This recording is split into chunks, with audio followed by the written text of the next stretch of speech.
George. Thank you. Hey, Roseviz, Janie Finlay here with Bron from the Tassie Face Mask Project. Have you heard about it? It's amazing what a community can do in such a short period of time. Bron, tell us what this project is and how it came about. Hi, Janie. Thanks for saying or calling in to say hi tonight.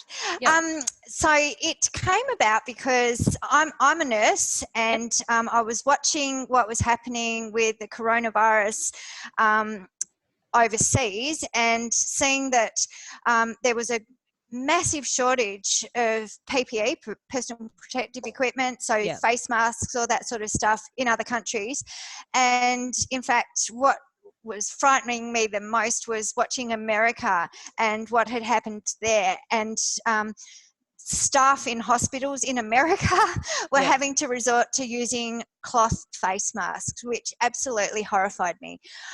In fact, if you go to a website called deaconess.com, you'll see there's actually pages and pages and pages. Like, last time I looked, there were over 350 pages of about lists of 10 or more hospitals and other healthcare providers crying out for cloth face masks. They'd run out of surgical masks, so that was all that they could have to keep working with people on coronavirus wards. And so that's just for clarification, because since you've been posting over the last couple of days and you went live with the Facebook page, was it just yesterday or just a couple of days ago? Yeah, over the weekend. I just got a sense of time anymore. Yeah, but I just wanted to make sure it worked. Yeah, I've had a few questions about them being cloth masks. And so just to clarify, you're seeking for people to support the project and craft at home the cloth masks, so the people that need the surgical masks the most have access to them. Is that?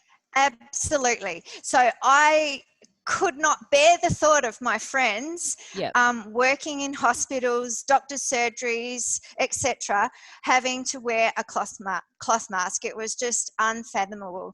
So I thought, well, okay, in Tasmania, while we've got dwindling supplies of PPE or face masks, we've still got the opportunity to do something about it. So let's look at strategies that we can use to try and keep the face masks for the people who need it most on the front line. That's incredible. And what I'm loving in Tasmania and what I'm loving in our local community at the moment is every single person has a gift, or every single person has an understanding of something that can help in the community right now. And you recognizing that we need to keep the important supply for essential professions, and then to be able to provide these face masks, I just think it's another example of people using their skills and their understanding to make a real difference here. And from what I've seen so far, people are loving making the masks. Absolutely. We have had so many people getting so excited about it. So because I think it's like, while we're all stuck at home, it's actually a way, and stuck at home feeling like we're helpless. It's actually a real tangible way that people can use their skills to help people who are actually looking after people on the front line. I saw that I'm really interested in language at the moment, because I think language impacts on our feelings. And I saw this beautiful post that I shared yesterday that said, we're not stuck at home, we're safe at home. And I think that whole feeling of putting ourselves in, we're in our sanctuaries right now. We're in a place that we can hold our family close and really protect ourselves and others. And this project is another example of being able to protect others in the community. So I've actually had a friend reach out today and say, my son really wants to help. He wants to be able to contribute. He loves his sewing machine, And so in terms of kids being at home as well, there's a lot of ways that as a family you can bring yourselves together around these projects. It's beautiful. Totally. So how can people be involved and find out more? Okay, well, we do have a Facebook page, so Tassie Face Mask Project, and we've got a website that we've whipped up over the weekend. Amazing. So we've got on both the Facebook page and the website, there's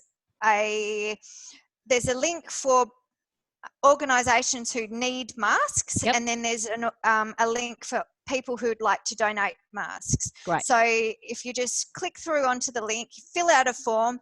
If there's actually questions there that say, like, I'd love to sew, but I haven't got any materials. So I can hook people up who might have material to donate, but they can't sew and that sort of thing. So, wow. yeah, trying to do all that. I'm the other thing that I'm loving at the moment, this just connects so many different things in that a lot of people are decluttering their homes. And so I'm sure there are heaps of people that have got squares of fabric and offcuts of fabric in the back of their linen cupboards and other crafty areas that they might have heaps of excess. It's cotton that you're hoping for them to be made out of, is that correct? It's tight weave cotton. So the important thing for people to understand as well is that we can't just transfer material from one house to the other, because we could potentially be transferring the virus as well. So this is actually giving me an awesome opportunity to educate people on infection control, which I love. I'm a nurse, I'm a germaphobe. And so, like, while I'm doing this, I'm teaching people, okay, well, yeah, I've got some material, but you know, I've had it quarantined for a day, yep. and I can drop it off at your house, but you need to quarantine it for a couple of days before you touch it. I love it. So, I love it. And did I see, so that's that sort of stuff. These opportunities for people to share their information is fantastic. And I've also seen that you've got these boxes at chemists around Launceston where people can go and donate. Yes. Oh my goodness, Janie, we've had some amazing response from businesses around town coming on board to help. So those boxes, I was crying out looking for some receptacle we could put these masks in that people didn't have to lift the lid, or it wasn't open, so people weren't just helping themselves to whatever's in there. So I wanted a ballot box type looking thing and couldn't find one.